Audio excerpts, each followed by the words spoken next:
ಬ್ರಹ್ಮ, ಮಧ್ಯಾಹ್ನ. ಮೊದಲು ಕೊನೆಯಲ್ಲಿರುವ ಅನುನಾಸಿಕವನ್ನು ಹೇಳಿ ನಂತರ ಹಕಾರವನ್ನು ಹೇಳಬೇಕು ಅಂತ ಎಷ್ಟೋ ಜನ ಹೇಳ್ತಾರೆ. ಇದು ಶುದ್ಧ ತಪ್ಪು. ಕನ್ನಡ ಮತ್ತು ಸಂಸ್ಕೃತದಲ್ಲಿ ಬರೆಯುವುದೊಂದು ಓದುವುದೊಂದು ಅನ್ನೋ ಪದ್ಧತಿನೇ ಇಲ್ಲ.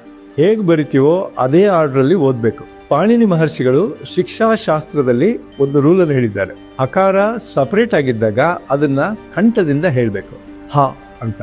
ಯಾವಾಗ ಹಕಾರ ಅನುನಾಸಿಕ ಅಥವಾ ಅಂತಸ್ಥ ಪದಗಳ ಜೊತೆ ಕಂಬೈನ್ ಆದಾಗ ಅದನ್ನ ಹೃದಯದಿಂದ ಹೇಳಬೇಕು. ಯಾಕೆ ಅಂದ್ರೆ ಹಕಾರ ಅರ್ಧಸ್ವರ ಮಾತ್ರ ಇರುತ್ತೆ.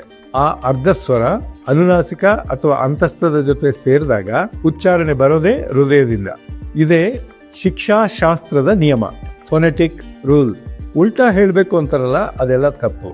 ಉದಾಹರಣೆಗೆ ಬ್ರಾಹ್ಮಣ ಅನ್ನಲ್ಲ, ಬ್ರಾಹ್ಮಣ ಅಂತಾನೆ ಅನ್ನೋದು.